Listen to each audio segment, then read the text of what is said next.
सुशांत शुक्ला जी प्रश्न करें। सभापति महोदय, मेरा प्रश्न बिलासपुर जिले में कॉलोनाइजर द्वारा नियमित आवासीय कॉलोनी ऑब्लिक व्यावसायिक परिसर के संबंध में था।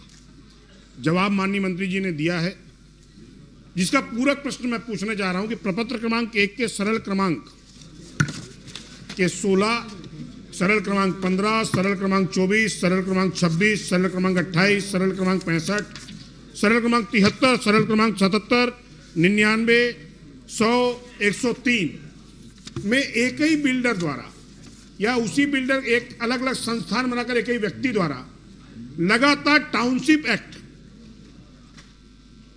एक सारे लेआउट एक ही बिल्डर द्वारा कुछ समय के अंतराल में 22-23 यानी पूर्ववर्ती सरकार के कार्यकाल में छत्तीसगढ़ नगर एवं ग्राम निवेश की एकीकृत उप योजना, जिसे हम टाउनशिप एक्ट कहते हैं, जो 8 हेक्टेयर के ऊपर लागू होती है, सीधा सीधा उल्लंघन किया गया है।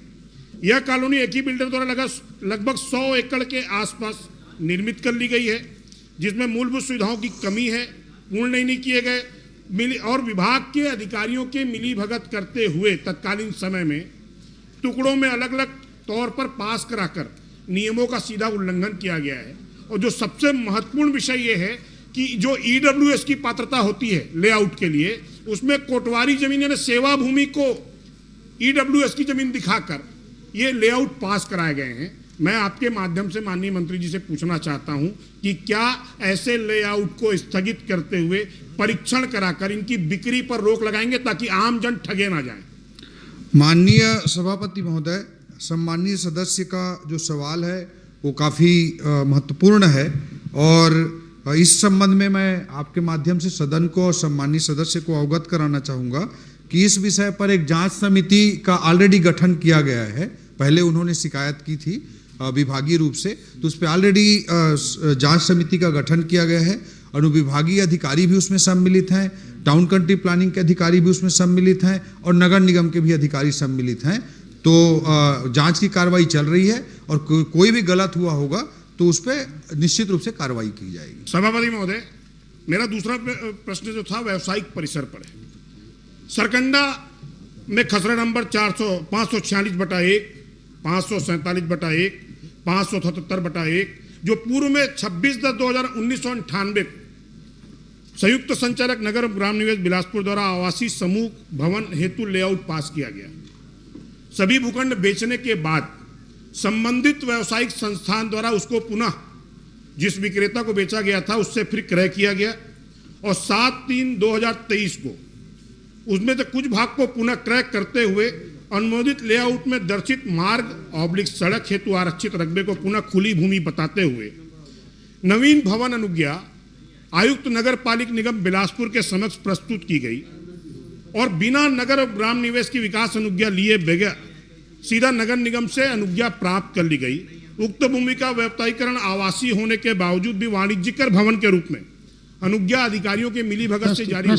मैं प्रश्न कर रहा हूं, क्या उक्त अनुज्ञा को स्थगित कर भू संपदा विनायक प्राधिकरण रेरा को उक्त रजिस्ट्रेशन को स्थगित करते हुए संबंधित लेआउट को स्थगित करते हुए क्या रोक लगाएंगे इसकी बिक्री पर?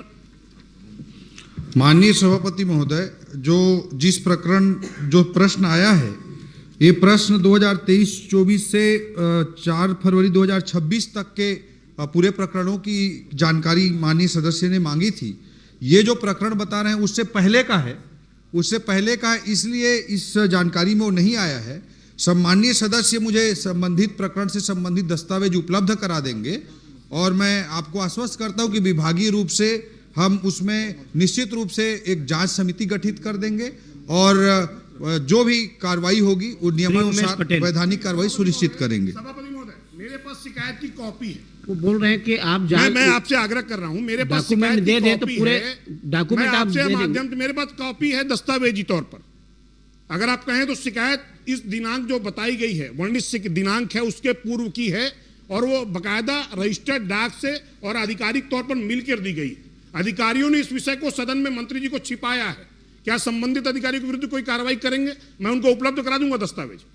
माननीय सभापति महोदय, जो प्रश्न आया है, ये जो इस बीच के जो लेआउट पास हुए हैं 2023-24 से 26 तक के, इसकी जानकारी सूची इसमें बनी है इस प्रश्न के उत्तर में, मगर मैं सम्मानीय सदस्य को पूर्णतः आश्वस्त करना चाहता हूँ, इसके पहले का लेआउट वो पास हुआ मामला है, तो वो मुझे दस्तावेज उपलब्ध करा दें। मैं निश्चित रूप से इस पे जांच समिति भी विभागीय रूप से गठित कर लूंगा उमेश पटेल। और उस पे हम निश्चित रूप सभापति से महोदय, 2 मिनट। कार्रवाई करेंगे। सभापति मेरा विषय पूरा नहीं। आप उपलब्ध करा दो ना, मैं उपलब्ध कराने के करा बाद में दूंगा। मंत्री जी आपको आश्वस्त कर रहे हैं, कार्रवाई के लिए बोल रहे हैं, तो भवन आप उपलब्ध अनुज्ञा- करा दीजिए उसको। जो भवन अनुज्ञा दी गई व्यावसायिक तौर पर, नगर निगम ने बगैर अभिमत मांगा फर्जी तरीके से, और अभिमत तारीख है 30/5/2023। मेरे पास अनुमति की कॉपी है, और ये माननीय मंत्री जी उल्लेखित कर रहे हैं कि उनके पास वो दस्तावेज अधिकारी ने उपलब्ध नहीं कराए हैं। माननीय सभापति महोदय, सम्मानीय सदस्य को मैं ये बताना चाह रहा हूं कि जो प्राइमरी लेआउट जो पास हुआ है वो 2023-24 के पहले का है, इसलिए इस लिस्ट में सम्मिलित नहीं हुआ है। उस डेट के तकनीकी फेर में ना मुझे जाना है ना उनको जाना चाहिए। मेरा आग्रह आपके माध्यम से सम्मानीय सदस्य से ये है कि उससे वो तो कब लेआउट पास हुआ था वो डेट की मैं बात कर रहा था। उन्होंने शिकायत अभी की होगी इस बीच में, इसमें मुझे कोई संशय नहीं है। तो सम्मानीय सदस्य दस्तावेज उपलब्ध करा दें, निश्चित रूप से हम उसमें विभागीय तौर श्री पर उमेश जांच पटेल। समिति गठित करके मेरा सिर्फ आपके सभापति माध्यम, महोदय। सभापति महोदय, मैं आपसे आग्रह कर रहा हूँ, देखो संरक्षण प्रश्न उतना, मैं प्रश्न कर देखो रहा हूं। मंत्री का मैंने जवाब मांगा, वही आएगा। क्या एक जांच- प्रश्न को बार बार रिपीट करने से कोई मतलब जांच नहीं है। कराकर इसको आपको स्थगित बता दिया करेंगे कि क्या आप लेआउट दे को, दीजिए, अभिन्यास मंत्री जी को? उसका मंत्री कार्रवाई मांग रहे हैं। करेंगे, आपको आश्वस्त कर रहे हैं, आप दे दीजिए। लेआउट को आपके प्रश्न का उतना ही जवाब आएगा। रोकेंगे क्या बिक्री को, इसका मैं आग्रह चाह रहा हूं बस।